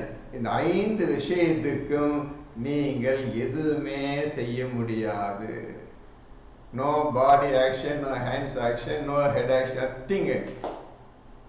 வாயால் பேச முடியாது, வாயால் பேச முடியாது, செய்ய ஒன்றும் செய்ய முடியாது. ஒன்று அசையாமல் கம்மல் கல் இதயத்தாலேயே முற்றிலும் நீங்கள் இந்த இறைவனை அல்லாஹ் என்ற வார்த்தைக்கு அர்த்தமும், ரப்பு என்ற வார்த்தைக்கு அர்த்தமும், சஃபா மர்வா என்ற வார்த்தைக்கு அர்த்தமும், ஞானம் என்ற வார்த்தைக்கு அர்த்தமும், ஜிக்ர் என்ற வார்த்தைக்கும் அர்த்தமும், ஃபுர்கான், இது மகத்தான விஷயம். ஃபுர்கான் என்பது புஸ்தகம் கிடையாது. ஃபுர்கான் என்பது புத்தகம் கிடையாது. அது ஒரு டிவைஸ், அது ஒரு பொருள். அந்த பொருள் உருவம் கிடையாது, ஒன்றும் கிடையாது. இதை வச்சுக்கிட்டு தான் நீ குரானுக்கு அர்த்தமும் விளக்கம் கண்டுபிடிக்கணும். எதை வச்சுக்கிட்டு? ஃபுர்கான் முழு உதவி செய்யுங்க. நீ ஜிக்கரில் அத்துப்படி ஆயிட்டீன்டா, உனக்கு நிச்சயம் ஃபுர்கான் உதவி செய்யும். ஃபுர்கான் என்ன தெரியாது. இந்த மாதிரி குரான் படைக்கப்பட்டிருக்கு. இப்போ முதல்ல புரிஞ்சுக்கங்கப்பா, இந்த மாதிரி குரான் படைக்கப்பட்டிருக்கு. இந்த குரான் படைக்கப்பட்ட விஷயத்தை நீங்கள் முதலில் அறிந்து கொள்ள வேண்டும். எப்படி படைக்கப்பட்டிருந்த குரான், இந்த குரானை எப்படி அல்லாஹ் உருவாக்கி இருக்கிறான் என்ற விஷயத்தை அறிவதற்கே 10 வருஷம் 15 வருஷம் ஆயிடும். நீங்கள் 10 வருஷம் வெயிட் பண்ண போகிறீங்க, ஓத போகிறீங்க, கண்டுபிடிக்க போகிறீங்க, நீங்கள் ஒரு காலம் செய்ய மாட்டீங்க. இப்போ உங்களுக்காக ஒரு விஷயத்தை எளிதாக அல்லாஹ்வின் உதவியை கொண்டு நான் சொல்லிட்டு இருக்கிறேன். ஆனால் உங்களால் செய்த ஒரு ஆளையும் பார்க்க முடியாது, செய்ய முடியாது. அப்பேற்பட்ட கடினமான காரியம் இது. இதுக்காக சொல்கிறேன். இப்போ 20-25 வருஷமாவது நீ விடாமல் நான் ஸ்டாப்பாக ஒரு நாளைக்கு 10 hours, ஒரு நாளைக்கு 10 மணி நேரம், ராவு பகலா மினிமம் 10 மணி ஒரு நாளைக்கு குரான் ஓதணும். இப்படியாக 15 வருடங்கள் ஓதினால் உனக்கு குரான் என்னவென்று புரியும். அல்லாஹ் இந்த வார்த்தைக்கு என்ன அர்த்தம், அதுக்கப்புறம் அவன்தான் உங்களுடைய கடவுள் இறைவன், அந்த வார்த்தைக்கு என்ன அர்த்தம், அனைத்தும் தெரிய ஆரம்பிக்கும். உண்மையான இறைவன் இவன் தான் என்பதை அப்பொழுதுதான் புரிந்து கொள்வீர்கள்.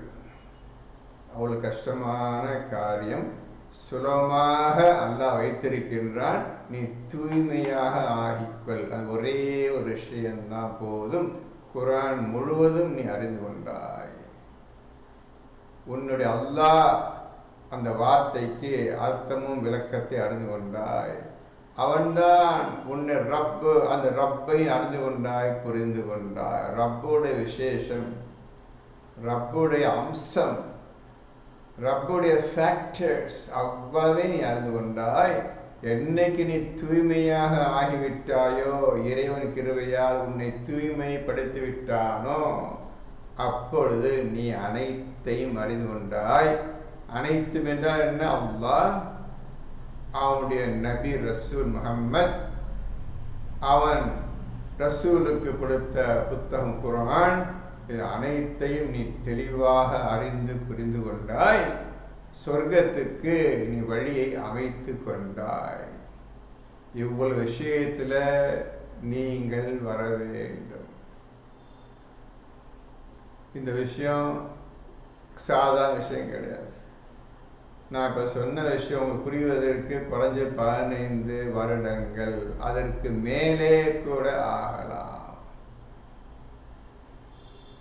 ஏன்னா அந்த பக்கம் ஒன்று முயற்சி எடுக்கலை. நீங்கள் முயற்சி எடுக்கிறதுக்கே 4 விஷயம் இந்த குரான் ஓதுவோமே, என்னதான் இந்த குரான் போட்டு பார்ப்போமே அப்படி என்று ஒரு ஆணும் பெண்ணை உட்கார்ந்தா அதை புரிஞ்சுக்கிறதுக்கு 4 விஷயம் ஆகும். இப்படி சோம்பேறித்தனம் வராமல் சுறுசுறுப்பாக இது அடைந்தே தீர வேண்டும் எண்ணத்தை கொண்டு என்னைக்கு ஓத ஆரம்பித்து பின்ன புரிந்து கொள்வதற்கு 4 வருஷம் ஆயிடும். அதுக்கப்புறம் தான் நீங்கள் ஓத உட்கார போகிறீங்க. அப்போ 15 வருஷம் ஆயிடும். ஆகாத காரியம். அதுக்கு ஒரே வழி, சுலபமான வழி, நீ உன்னை தூய்மைப்படுத்திக்கொள். அதற்கு தூய்மைப்படுத்துவதற்காக உள்ள முயற்சிகளை செய். நான் உன்னை உண்மையிலேயே நீ இதன் மேல் ஆசை இருக்கின்றது, இந்த குரானை கற்றுக்கொள்ள வேண்டும் ஆசை இருக்கின்றா என்று என்னைக்கு நான் உன்னை புரிந்து கொண்டேனோ அன்னைக்கு நான் நாடியவர்களை அல்லாஹ் தூய்மைப்படுத்துகிறான். 4:49 பிரகாரம். இன்னொரு விஷயத்தை உங்களுக்கு இப்பொழுதே சொல்லி முடித்துவிடுகின்றேன். நீங்கள் வைத்து கொண்டிருக்கின்ற குரான் அரபியில் அதை அரபியில் ஓதிக்கிட்டு நீங்கள் சாதிச்சிட முடியாது.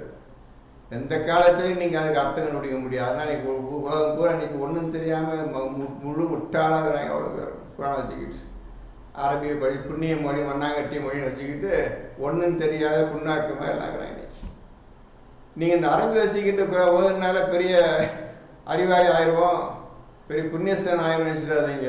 ஒரு காலம் இந்த அரபி ஓதி நீங்கள் கண்டுபிடிக்க முடியாது. அந்த அரபி சொல்லப்பட்ட விஷயந்தான் எல்லா புகழும் அல்லாஹ்வுக்கே, அகிலங்கள் இறைவன் முதல் வார்த்தை இருக்குது, அது அரபியை போட்டிருக்கு. அவ்வளோதான். தன்னை பற்றி எல்லாம் ஒரு அரபி மொழியில் சொல்கிறான். அதை நீங்கள் தமிழில் எல்லா புகழும் அல்லாஹ்வுக்கே அகிலங்கள் போடுறீங்க. அவன் அல்ஹம்துலில்லாஹி ரப்பில் ஆலமீன் அரபியில் சொல்கிறான். English all praise and Allah the lord of the universe அப்படின்னு இங்கிலீஷ் சொல்லிடுறான். எல்லாம் ஒரு விஷயம்தான். நீ இங்கிலீஷில் படித்தாலும் புரியாது, தமிழில் படித்தாலும் புரியாது, அரபியில் படித்தாலும் ஒரு காலம் நீ இந்த குரான் சொல்லப்பட்ட விஷயங்களை செய்யவே முடியாது.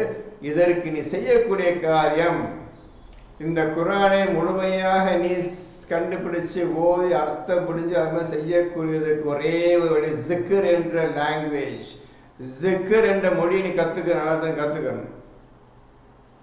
அது மூலமாக தான் நீ குரான் ஓதணும். நீ தமிழில் மொழிபெயர்த்து வச்சுக்கிட்டேன், இது இப்படி போட்டு நீ வர சண்டைக்கு வராத, வீண் பேச்சு பேசாத. நீ பேச வேண்டியதெல்லாம் ஜிக்கரில் இந்த குரான் ஓதணும். அதுக்கப்புறம் தான் அந்த குரான் உனக்கு புரிய ஆரம்பிக்கும். அதை நீ செயல்படுத்த முடியும். எழுதிக்கிறீங்க, ஜிக்கராக நீங்கள் இந்த குரானை மாற்ற வேண்டும். நல்லா புரிஞ்சுக்கிறீங்க. இந்த விஷயத்தை அறிவதற்கு மொழி தேவை கிடையாது. காரணம் அல்லாஹ், இந்த வார்த்தைக்கு மொழி தேவையில்லை. சவுண்டு எல்லாம் அரபிலையும் அல்லாஹ் தான், இங்கிலீஷ்லேயும் அல்லாஹ் தான், தமிழ்லேயும் அல்லாஹ் தான். அவர் எந்த மொழியில் நீ பேசுனாலும் அல்லாஹ் இந்த சவுண்டு தான். அர்த்தம் கிடையாது, மொழிபெயர்ப்பு கிடையாது, இதுக்கு என்னப்பா டிரான்ஸ்லேஷன் கிடையாது. பார்த்துக்கிறங்க. அல்லாத்தை எப்படி வச்சுக்கிறாங்க, அல்லா தன்னை எப்படி வச்சுக்கிறான்னு பார்த்துக்கிறங்க. ஒரு காலம் நீ டச் பண்ண முடியாத, பார்க்க முடியாத அந்நிய சொல்கிற மனுஷன் பார்த்து, உனக்கு நான் என் சக்தியை ஊதி இருக்கிறேன், உடம்பு ஊதி இருக்கிறேன், ரூஹ அதை வச்சுக்கிட்டு என்னை பிடிச்சிக்க, என்னை அறிஞ்சிக்கன்னு சொல்கிறான். எவன் செய்ய போகிற அந்த வேலையை? எவன் செய்ய போகிற அந்த வேலையை? ஒருத்தரும் செய்ய மாட்டான். உலக வாழ்க்கையிலேயே சரியாக குட்டிச்சவர் ஆயாச்சு இன்னைக்கு மனிதர் அனைவரும். ரொம்ப கஷ்டம் வர்றது, ரொம்ப கஷ்டம். ஒருத்தனை கண்டுபிடிக்க கஷ்டம். இன்னைக்கு ரசூல் மட்டும்தான் இந்த விஷயத்தை ஒழுங்காக நடத்திட்டான், முழுமையை அறிஞ்சுட்டு போய்விட்டார். அவங்க மட்டும் சொல்லலை அல்லாஹ் எப்படி இருப்பான், அப்படி இருப்பான், இதுக்கு அர்த்தம், இதுக்கு அர்த்தம் ஒன்று சொல்லு. படிச்சுக்கிறா, படிச்சுக்க, நீ தூய்மை ஆகிக்க. ஒரே வார்த்தை தூய்மை ஆனிச்சா அதை புரியுங்க. தொட முடியாது, அல்லாஹ் சொல்லிட்டான். அதான் எடுத்து சொல்ல முடியும். முயற்சி பண்ணிக்க. ஆசையாக இருந்தால் எடுத்துக்க, கஷ்டமாக தூக்கி போட்டு போயிட்டே ரசூல் சொல்லிட்டு போயிட்டார். உங்க கட்டாயப்படுத்தலை. ஏன்டா குரான் ஓதலை, ஏன் இப்படி செய்யலாம், கட்டாயப்படுத்தலை. இப்போ நீங்கள் செய்ய வேண்டிய காரியம், இந்த குரானை முழுமையாக ஜிக்ராக ஆக்க வேண்டும். ஜிக்ராக ஆக்குவதற்கு நீங்கள் தூய்மையுடையவர்கள் ஆக வேண்டும். தூய்மை அடைஞ்சிட்டாலே போதும். இந்த குர்ஆனில் சொல்லப்பட்ட 6235 ஆயத்துக்களும் அத்துப்படியாக ஆகிவிடும். குர்ஆனில் சொல்லப்பட்ட 6235 ஆயத்துக்களும் அப்படியே ஞான விளக்கம் உங்களுக்கு அல்லாஹ் அறிவித்து விடுவான். குர்ஆன் முழுமைக்கும் வந்துவிட்டு ஓதி புரிஞ்ச அவசியம் இல்லை, டக்கு எல்லாம் இறங்கிறது. எப்படி ரூஹ ஊர்னே ஒரு மனுஷன் உற்பத்தி ஆனானோ பண்ணானோ, அதே மாதிரி என்னைக்கு நீ வந்து தூய்மை ஆயிட்டியோ அப்பமே எல்லா விஷயம் இறங்கிருச்சு. அப்பமே எல்லா விஷயம் உன் மனசுல இறங்கிருச்சு. இப்பொழுது நீ முஸ்லீமாக இருக்கின்றாய். அவ்வளோதான்ப்பா. இந்த சீக்ரெட் வழியை பிடிச்சிக்கிறங்க. தூய்மையாவதற்கு 2 ஆயத்தை காட்டினேன். 9:23, 9:24 இந்த 2 ஆயத்தை ஒழுங்காக பிடிச்சிக்கிறங்க. அதை செய்வதற்கு முயற்சி பண்ண முடியுமான்னு பாருங்க. முடியலையா? இந்த உலகத்தை சிறு காலம் வாழ்ந்துட்டு போயிடுங்க. அவ்வளோதான் நல்லா சொல்லிட்டோம். நல்லா வாழ்ந்துட்டு சந்தோஷம் வாழ்ந்துட்டு சொத்து பத்து செல்வங்கள் பணங்கள்லாம் சேர்த்து வச்சுட்டு வா அப்படின்னு நல்லா சொல்லிட்டோம். மனிதர்கள் இதிலேயே தான் விட்டா அப்படியே இருக்கிறாங்க. பணத்தை சேர்க்கறது, அந்த வேலையை பார்க்கறது, இந்த வேலையை பார்க்கறது, எல்லாம் பிஸ்னஸ் பண்ணுறது, வேகமாக ஜெகஜ் வந்துட்டு இருக்கு. உனக்கு கொடுத்த சக்தியை நீ இன்னைக்கு வரையும் யோசிச்சு பார்க்கல. என்னைக்கா தனிமையாக இருந்து இந்த மனிதன் படைப்பு என்ன, இவ்வளோ சக்தி இருக்குது, இந்த ஜில்கர்னைன்னு அந்த மக்களுக்கு இவ்வளோ சக்தியை கொடுத்துக்கிறான்னு, ஜென்களுக்கு நபி சுலைமான் இந்த மாதிரிலாம் கொடுத்துக்கிறான் ஆண்டவன். இதெல்லாம் எப்படிப்பட்டது? இது உண்மைதானா? இது பொய் தானா? இது நம்பலாமா? நம்பக்கூடாதா? இது நடக்கக்கூடிய காரியமா? அது நடக்காத காரியமா? இது கதையா கட்டுக்கதையா என்றெல்லாம் நீ உட்கார்ந்து என்னைக்கு நீ சிந்திக்கின்றாயோ அன்னைக்கு தான் நீ குர்ஆனை ஓத முடியும். சும்மா வந்தேன் பார்த்தேன் போனேன், இதெல்லாம் ஒன்று வருவாது, நீ தப்பிக்கவே முடியாது. அதை புரிஞ்சுக்கிறோங்க. என்ன எல்லாம் சொர்க்கத்துக்கு போயிடுவோம், நாங்கள்லாம் முஸ்லீமாக இருக்கோம் சொல்லிடுறீங்கள. முஸ்லீமாக இருக்க முஸ்லீமாவது ஒன்னாண்டு காஃபிராக நான் வாழ்ந்து கொண்டிருக்கிறேன். நம்பர் 1 காஃபிர். அதில் எந்த சந்தேகம் கிடையாது. ஒருத்தன் காட்ட சொல்லுங்க, ஒரு ஆயத்தை நான் பின்பற்றி நடக்கிறேன்னு ஒருத்தனை காட்ட சொல்லுங்க பார்ப்போம். ஒரே ஒருத்தனை காட்ட சொல்லுங்க பார்ப்போம், நான் இந்த குர்ஆன் மறந்துட்டு இருக்கேன்னு சொல்லி ஒரு ஆயத்தை காட்ட சொல்லுங்க பார்ப்போம். முடியாது. இந்த நிலைமையில் நாம் இருக்கும் பொழுது நமக்கு ஒரு மரணம் ஏற்பட்டு விட்டால் எங்கு செல்வோம் என்று தெளிவாகிவிட்டது. சரி, வேற கேள்வி உங்களுக்கு இருக்குது? நசீர், உங்களுக்கு வேற கேள்வி இருக்குது? என்னோட கேள்வி முடிஞ்சது சார். சரி, வேற யாருக்கும் கேள்வி இருந்தா கேளுங்க. சர்வம் எனக்கு புரிதல் வந்து அறிவும் அன்பும் அல்லாவுடைய அடையாளமா இருக்குன்னு நான் எனக்கு புரிஞ்சுட்டேன். என்னன்னா 2 ஆயிரத்து அடையாளம் நிறைவேற்ற அன்பு. எந்த ஆயத்தில் இருக்குது? அன்பார்ந்து சகாபரம் எந்த ஆயத்தில் இருக்குது? சர்வம் இப்ப சொல்லுங்க சார். 258 சர்வம் அல்லா அருளும் அன்பு அவனுடைய அடையாளம் இருக்கின்றன. அன்பு அருளுமா? எதுல நீங்க படிக்கிற எந்த ஆயத்தமா இருக்குது அன்பு அருள்னு? நீங்க சொல்ற விளக்கம் அர்த்தம் எந்த ஆயத்தில் இருக்குது? நீங்க தூய்மை ஆயிட்டீங்க. முதல்ல தூய்மையான முதல்ல புரியும். நான் சொன்ன பிறகு நான் சொல்றவங்க கேட்குறீங்க. தூய்மையான மட்டும்தான் அந்த ஓத முடியும், புரியும். அந்த பாக்கியத்தை அடைஞ்சிட்டீங்களா நீங்க?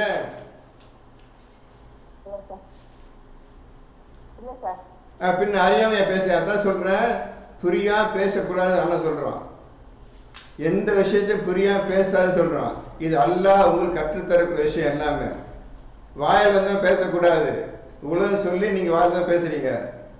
எவனுக்கும் தெரியாது சொல்லிட்டு இருக்கிறேன், நீங்க எதோ சொல்லிட்டு இருக்கிறீங்க. நல்லா புரிஞ்சுக்கிறீங்க. அதான் சொன்னேன். எத்தனை வருஷம் ஆனாலும் புரியாது ஆரம்பத்தில் சொல்லிவிட்டேன். 15-20 வருஷம் படிச்சாக்க ஒரு நாளும் ஒன்று புரியாது சொன்னேன். உங்களுக்கு வாயில் வந்த மாதிரி பேசாதீங்க. அல்லாஹ் உங்களுக்கு கற்றுத்தரவன்னு பொறுமையாக இருக்கணும். அல்லாஹ் அவங்க கற்றுத்தரத்துக்கு 20-25 வருஷமாக ஆகும். நீ அல்லாஹ்ட்டேருந்து ஒரு ஆணோ பெண்ணோ விஷயம் கற்றுக்கிறதுக்கு 25 வருஷமாக குர்ஆனை ஒழுங்காக ஓதி இருக்க வேண்டும். அவன் தூய்மை விடுவனாக ஆயிருக்க வேண்டும். வாயில் வந்தவா சொல்லுவது மிக மிக தப்பான காரியம். புரியாத விஷயத்தை புரிஞ்சுமா பேசாதீர்கள். இது அல்லாஹ்வுக்கே பிடிக்காது. எதை பற்றி உமக்கு அறிவில்லையோ அதனை பின்தொடராது, அதனை பேசாது. நல்லா ரசூலுக்கே சொல்லிருக்கிறான். 17:36 படிக்க தம்பி.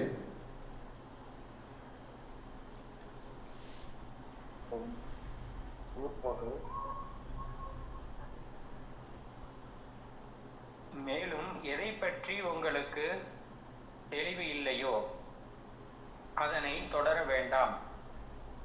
நிச்சயமாக செவி, புலன், பார்வையும் இருதயமும் இவை ஒவ்வொன்றுமே கேள்வி கேட்கப்படும். பார்த்தீங்களா? ஃபர்ஸ்ட் குர்ஆன் ஒழுங்கா ஓத கற்றுக்கங்க. எதை பற்றி எதுவுமே தெரியாத விஷயத்தில் அது தொடராது, பேசாதேன்னு ரசூலுக்கு சொல்லிக்கின்றான். நான் உமக்கு சொல்லித் தரும் வரை நீ பொறுமையாக இருக்குமாறு ரசூலுக்கு அல்லாஹ் சொல்லியிருக்கின்றான். இப்போ சஃபா மர்வாக்கு தெரிஞ்சிருந்தா அல்லாஹ் தெரிஞ்சிருக்குமே. சொல்லுங்கன்னு பார்ப்போம், அல்லாஹ் என்ன அர்த்தம் பார்ப்போம். உன்னர்த்தம் பேச்சை கேட்டுக்கிட்டு பேசக்கூடாது, முதல்ல கற்றுக்கிறங்க. உன்னர்த்தம் வாயை பார்க்கறது, உன்னர்த்தம் பேச்சை கேட்கறது மகத்தான ஷைத்தானுடைய செயல், புரிஞ்சுக்கிறங்க. நீங்கள் ஓதி ஒவ்வொருத்தரும் நீங்கள் ஓதி அந்த விஷயத்தை புரிந்து கொள்ள வேண்டும். அப்படி நீனே ஓதி புரிந்து கொள்வதற்கு தான் சொல்கிறேன் 15-20 வருஷங்கள் ஆகும். ஒன்றும் செய்ய முடியாதுன்னு சொல்லிட்டேன். கஷ்டப்படணும், ஒரு 20-25 வருஷமாக கஷ்டப்படணும் ஓதுறதுக்கு. எவன் பேச்சை கேட்டுட்டு நீங்கள் பேசாதீங்க, அது சொல்லிடுறேன். எந்த புத்தகத்தையும் படித்து பார்த்துட்டு பேசாதீங்க. கையில் குர்ஆன் இருக்குது, குர்ஆன் என்ன சொல்லுதுன்னு முதல் கவனமாக ஓதி பழகிக்கொள்ளுங்கள். அதன்படி நடப்பதற்கு முழு முயற்சியில் ஈடுபடுங்கள். அதுவரை வாயை திறக்கவே வேண்டாம். வாயை திறப்பதனால எந்த நன்மை உங்களுக்கு கிடையாது, மற்றவங்களுக்கும் கிடையாது. நீ ஒன்னே உலகம் கவனிச்சிக்கன்னு அல்லாஹ் மனிதன் பார்த்து சொல்கிறான். நான் தான் அவனுக்கு கற்றுத்தருவேன்னு சொல்கிறான். அந்த வார்த்தையெல்லாம் படிச்சிங்களா எல்லாரும்? அப்போ அந்த மாதிரிலாம் வாழ்க்கை வரணும்னு புரிஞ்சுக்கணுங்க. நீ மற்றவங்கிட்ட பேசுகிற மாதிரி இந்த இடத்துல பேச வேண்டாம். குர்ஆன் கையில் இருக்குது, குர்ஆனை பார்த்து ஆதாரத்தோடு பேசுகிற ஒரு விஷயம் பேசுனீங்கன்னா அந்த குர்ஆன் ஆயத்தை போட்டுருப்பாங்க, ஆதாரத்தோடு பேசணும். அதனால் அவசரப்படாதீங்க. நான் சொல்லிட்டேன், உங்களுக்கு புரியறதுக்கு 20-25 நிமிஷம் ஆகும் சொல்லிட்டேன். அதுக்கிட்ட முன்னால் நீங்கள் கண்டுபிடிச்ச முடியாது. எந்த ஆயத்துக்கு நீங்கள் சொல்ல முடியாது, எதுன்னு இல்லை, எந்த ஆயத்துக்கும் சொல்ல முடியாது. நான் தான் ஆரம்பம் சொன்னேன்னு, ஒரு ஆயத்தின் பண்ணக்கூடிய ஒருத்தனை காட்டுங்க நான் கேட்டேன் ஆரம்பத்தில். ஒரு ஆயத்தை பின்பற்றி நடக்கக்கூடிய ஒரு ஆணையோ பெண்ணையோ காட்டுங்கன்னு சொல்லிட்டேன். கிடையவே கிடையாது. இன்னைக்கும் கிடையாது, நேற்றுக்கும் கிடையாது, நாளைக்கும் கிடையாது. அதை புரிஞ்சுக்கணுங்க. சர்வசாதாரணம் கிடையாது. குர்ஆன் ஓதுறது புரிஞ்சுக்க சாதாரணம் கிடையாது. அது சொன்ன நடந்தே அல்லாஹ் இந்த குர்ஆன் என்ன கட்டளையிட்டிருக்கின்றானோ அது நடந்தே தீரும். அது எந்த சந்தேகமும் கிடையாது. தப்பிக்க முடியாத குற்றவாளிகளாக நாம் இப்பொழுது அனைவரும் இருக்கின்றோம். தப்பிப்பதற்கு என்ன வழி என்று நாம் அல்லாஹ்விடம் முறையிட்டு இந்த குர்ஆனை ஓதி கொண்டிருக்கின்றோம். அதான் இப்பொழுது நடந்து கொண்டிருக்கின்ற நம்முடைய விஷயம் ஆகும். இதை மேன்மைப்படுத்துங்கள். எப்படி நரக நெருப்பிலிருந்து தப்பித்திட வேண்டும், அதற்கு முழு முயற்சியில் ஈடுபடுங்கள். சரி, படிங்க. அடுத்த நேரத்தை போனதை எந்த ஆயத்தை விட்டோம்? மூணாவது அத்தியாயத்தில் படிங்க. 3வது அத்தியாயம் 157வது வசனம். இன்னும் அல்லாஹ்வின் பாதையில் நீங்கள் கொல்லப்பட்டாலும் அல்லது இறந்து விட்டாலும் அல்லாஹ்விடமிருந்து கிடைக்கும் மன்னிப்பும் ரஹமத்தும் அவர்கள் சேர்த்து வைப்பதை விட மிக்க மேன்மை உடையதாக இருக்கும். புரியுதுல்ல? கஷ்டம் இல்லை, புரியுதுல்ல?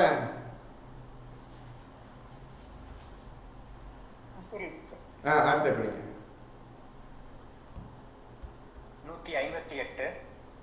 நீங்கள் மரணம் அடைந்தாலும் அல்லது கொல்லப்பட்டாலும் அல்லாஹ்விடமே நீங்கள் ஒரு சேர கொண்டு வரப்படுவீர்கள். 159.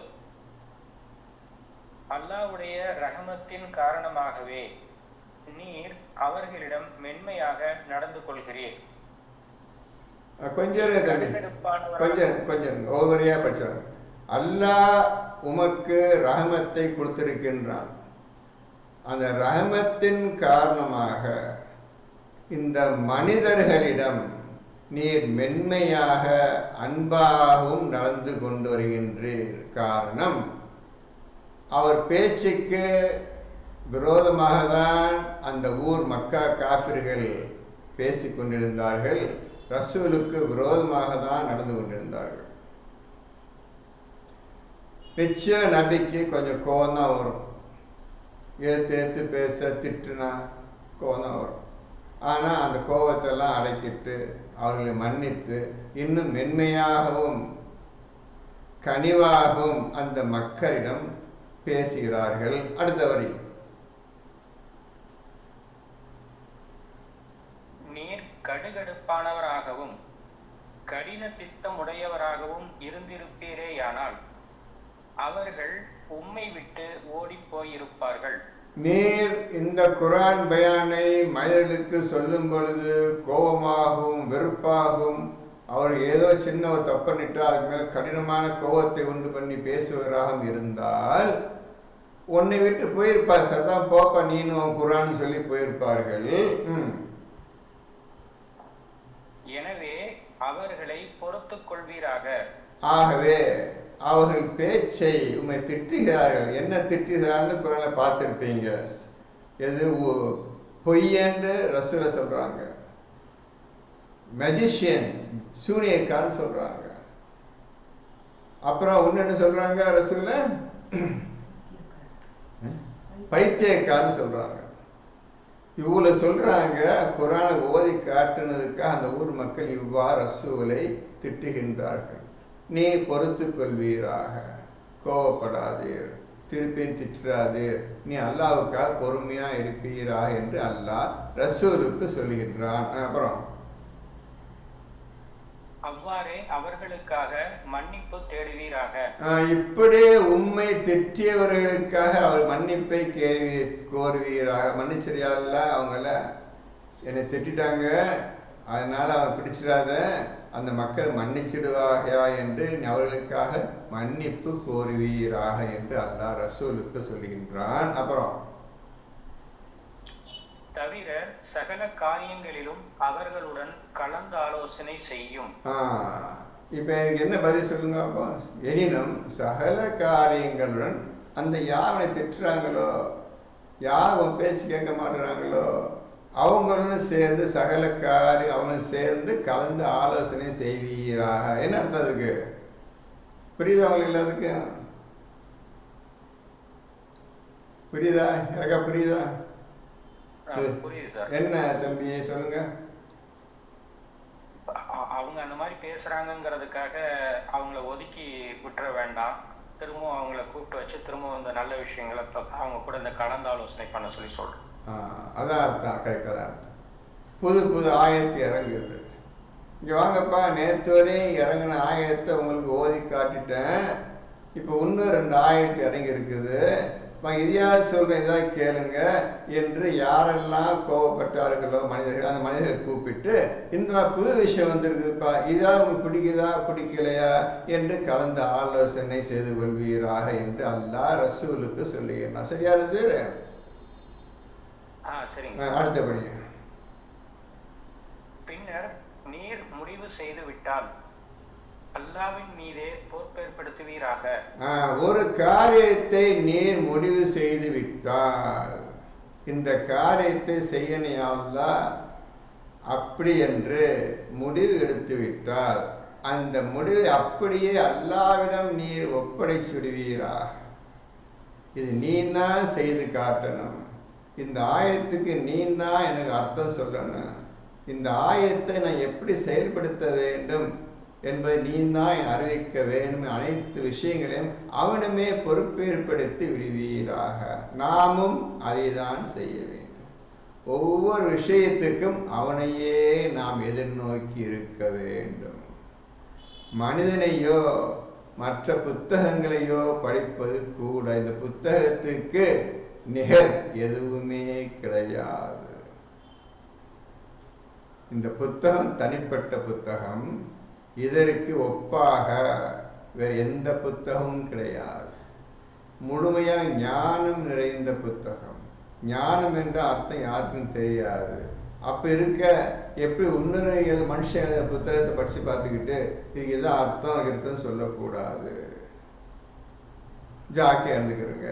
அவனே பொறுப்பை ஒப்படைத்து விடுங்கள். அப்புறம் பொறுப்பை ஒப்படைச்சிடணும். அந்த நம்ம செய்யணும். எல்லா விஷயத்துக்கும் நீங்கள் அல்லாஹ்விடமே பொறுப்பேற்படுத்தி கொள்ள வேண்டும். அல்லாஹ் தன் மீது பொறுப்பேற்படுத்துவரை நேசிக்கின்றான். இப்பேற்பட்ட ஆள் தான் எனக்கு வேணும். நான் கொடுத்த குரானை ஓதி என்னிடமே கேட்கின்றார்களே, இப்பேற்பட்ட மனிதர்கள் எனக்கு வேண்டும்.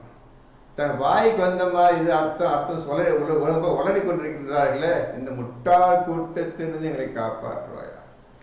எவன் பேச்சும் கேட்கக்கூடாது. அதை சொல்லிட்டேன். இந்த குரான் விஷயத்தில் எந்த மனித பேச்சும் கேட்கக்கூடாது. எல்லாம் முட்டாள் கூட்டம். நீ அல்லாஹ் தான் கேட்கணும். ஏன்னா அல்லாஹ் தான் இந்த குரான் கொடுத்தான். அவன்கிட்டயே நீ கேட்கணும். இதுக்கு என்ன அர்த்தம் சொல்லித்தாயா அல்லாஹ், இது வழியை காட்டி யாரை கேட்கணும் தவிர இந்த இவன் சொன்னால் அது சொன்னால் இவன் சொன்ன பேச்சு வரக்கூடாது. அப்படி சொன்னாலே நீங்கள் ஷைத்தானை பின்பற்றுகிறீர்கள் அர்த்தம். என்னைக்கே குரானுக்கு விளக்கமோ அர்த்தமோ செயல்படுத்த முறையோ அல்லாஹை தவிர நீங்களாகவோ வேறு ஒருத்தன பேச்சை கேட்டால் நீங்கள் ஷைத்தானை பின்பற்றுகின்றீர்கள், முதற்தரமான காஃபிர்கள் என்று நினைத்துக் கொள்ளுங்கள். ஆகவே நீ ஒரு செயலை முடிவு செய்தால் அது அல்லாஹ்விடமே நீ பொறுப்பேற்படுத்தி விடுவீராக. அப்புறம்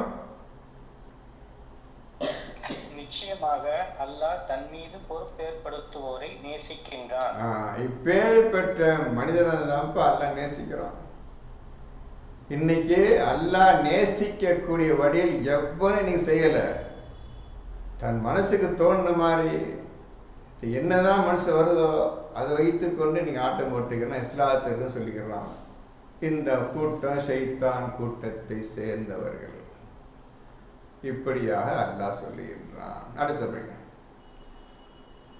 160. அல்லாஹ் உங்களுக்கு உதவி செய்வானே ஆனால் உங்களை வெல்பவர் எவரும் இல்லை. அல்லாஹ் உங்களுக்கு உதவி செய்வானேயானால் உங்களை வெல்லுவோர், உங்களை ஜெயிப்போர் எவரும் இல்லை. இது அல்லாஹ்வுடைய வாக்கு. அல்லாஹ் உங்களுக்கு உதவி செய்வானேயானால் எவனும் உன்னை தொட முடியாது, எவனும் ஜெயிக்க முடியாது. இந்த மகத்தான பாக்கியத்தை ஒவ்வொரு ஆணும் பெண்ணும் அடைய வேண்டும். இந்த பாக்கியத்தை அடையணும். அடுத்தது, அவன் உங்களை கைவிட்டு விட்டால் அதன் பிறகு உங்களுக்கு உதவி செய்வோர் யார் இருக்கிறார்கள்? எது கைவிடுறான்? நீங்க அல்லாட எதுவும் கேட்கல, அல்லாஹ் அறிஞ்சிக்கிறல, புரிஞ்சுக்கிறல, விட்டு கை விட்டுறீங்க. கை விட்டு என்ன உட்காந்துக்கிறீங்க. அப்போ கைவிட்டு விட்டா அவங்க உதவி செய்வீங்க. இந்த கேட்குறானே, இந்த 160வது ஆயத்தை யாராவது படிச்சிங்களா? இதன்படி நடந்து கொண்டீர்களா என்றெல்லாம் கேட்கின்ற நம்மை பார்த்து கேட்கின்றான். என்ன சொல்ல போறீங்க? இது பதில் நீங்கள் உங்களுக்கு என்னதான் பதில் இருக்கு சொல்றதுக்கு? விட்டுட்டீங்களா? இல்லை, இத்தனை வருஷம் விட்டு 1440 வருஷம் விட்டாச்சே. விட்டுட்டு தான் சந்தோஷம் வந்துட்டு எல்லாரும். எல்லாம் கை விட்டுட்டான். எப்போ விட்டானோ கை விட்டானே. நீங்கள் உங்களை முஸ்லீம் சொல்லிக்கிட்டு இருக்கிறீங்க. அதை பற்றி எனக்கு கவலை கிடையாது. நீ இப்படி தான் வளரணுன்ற ஷைத்தானுடைய ஆசை. ஷைத்தான் சொன்ன வேலை செஞ்சுட்டுக்கிறீங்க. நாங்கள் முஸ்லீம் சொல்லிட்டுக்கிறீங்க. முஸ்லீம்னு அர்த்தம் தெரியாது, ஒன்றும் தெரியாது. இப்பேற்பட்ட இழிவான வாழ்க்கையில் நாம் வாழ்ந்து கொண்டு இருக்கின்றோம். அதையும் புரிஞ்சுக்கிறோம். நீங்கள் மகத்தான செயல் இருக்கின்றன இந்த குர்ஆனை ஓதுவதற்கு. எடுத்தெடுப்பெல்லாம் குர்ஆன் ஓதி பிடிச்சுன்னு சொல்லி நினைக்காதீங்க. அவன் நினைக்கிறது தப்பு. படிப்படியாக தான் வர வேண்டும். ரசூல் படிப்படியாக தான் குர்ஆனை இறக்கி மனசை உறுதிப்படுத்தி உறுதிப்படுத்தி மெதுவாக தான் வந்தால் தவிர எடுத்தருக்குள்ளே இது குர்ஆன் முழுமையும் அவங்களுக்கு அலங்கரித்து அவங்களுக்கு அர்த்தம் கேட்டுச்சு பேச்சே கிடையாது. படிப்படியாக அல்லாஹ் ரசூல் சொல்லி கொடுத்தோம். மெதுமெதுவாக தான் வந்தார் அவர். அப்படி பாக்கி நிறைந்த குர்ஆன் எடுத்தருக்குள்ள படிச்சுட்டேன் பிடிச்சிட்டேன் கலங்கிட்டேன் நினைக்காதீங்க. உங்களை ஓதவே முடியாது. காரணம் நீ அரபியில் போயிட்டு உட்காந்துருக்கிறீங்க, தமிழில் போயிட்டுருக்கிறீங்க, இங்கிலீஷில் போயிட்டுருக்கிறீங்க, முடியாது. நீ என்னைக்கே நீ அதை ஜிக்கரா மாத்திரையோ அன்னைக்கு தான் உனக்கு குர்ஆன் புரியும். அப்போ படிக்கப்பா அந்த 54 17 படிங்க தம்பி. 54:17 படிங்க. வலக்கத் யஸ்ஸர்னல் குர்ஆன லிஸ்ஸிக்ர் ஃபஹல் மின் முத்தக்கிர்னு இருக்கு பாருங்க. நிச்சயமாக இந்த குர்ஆனை திக்ரு செய்யும் பொருட்டே நிச்சயமாக எளிதாக்கி இருக்கின்றோம். எனவே திக்ரு பெறுவோர் உண்டா? இந்த வார்த்தை படித்து இதன்படி நடந்து வாழ்ந்து கொண்டிருக்கின்ற ஆள் யாராக இருக்கிறாங்க அன்னைக்கு? இந்த ஆயத்தை படித்தவன் யாராக இருக்கிறான் அன்னைக்கு? அதுக்கு இருக்கட்டும். இதை படித்து இதன்படி நடந்து கொண்டிருக்கிற ஒரு ஆளை காட்டுங்க பார்ப்போம். நிச்சயமாக இந்த குர்ஆனை நாம் எளிதாக ஆக்கியுள்ளோம். எளிதாக ஆக்கியுள்ளோம் சொல்லிட்டானே. எளிதானது எது என்று காட்டுங்களால் இப்போ அல்ஹம்துலில்லாஹி ரப்பில் ஆலமீன் போட்டிருக்குது. அது எளிதானது என்ன? அதில் அவன் சொல்கிறானே எளிதாக ஈஸியாக்கி வச்சுருக்கவங்களுக்கா எளிதாக்கி வச்சுருக்குன்னு சொல்கிறானே. சொல்லுங்க பார்ப்போம் யாராவது எளிதாக்கி வச்சுருக்கோண்டு. இந்த 250 சஃபா மர்வா எளிதாக்கி வைத்துன்னு சொல்கிறானே. இப்போ பேசுங்க பார்ப்போம் எளிதானது எது எளிதானது? எந்த ஆயத்துக்காக ஒன்று எடுத்து காட்டுக்கல, எளிதானது காட்டுங்க பார்ப்போம். அந்த எளிதானதை ஜிக்ரு செய்வதற்காக, அந்த எளிதான ஆயத்தை ஜிக்ரு செய்வதற்காக இந்த குர்ஆனையே எளிதாக்கி வைத்திருக்கிறோம்னு சொல்லக்கல் குர்ஆன லிஸ்ஸிக்ர் ஜிக்ரு செய்யும் பொருட்டு ஜிக்ரு செய்வதற்காக எளிதாக்கி ஆக்கியுள்ளோம். யாராவது இதன் நடப்பையா இருக்கிறார்களா? எவனா இருக்கிறானா இதன் நடப்பதற்குன்னு கேட்குறான். ஒருத்தனும் கிடையாது. நீங்க பதில் சொல்லிட்டீங்க. நீ என்னத்தை குர்ஆன் ஓத போறீங்க? எவனா இது பதில் சொல்லுங்க பார்ப்போம். எவனா சொல்ல சொல்லுங்க. நீங்களே சொல்லுங்க. எவனா சொல்ல சொல்லுங்க. உலகத்தில் எவனா சொல்ல சொல்லுங்க பார்ப்போம். இந்த ஆயத்து அர்த்தத்தை, இந்த ஆயத்தை என்னதான் புரிஞ்சுக்கிட்டேன்னு சொல்லு பார்க்கணும். இந்த ஆயத்தில் என்னதான் புரிஞ்சப்பதான் செயல்படுத்த போற. இது என்ன புரிஞ்சுக்கிட்டது இல்லை? நீ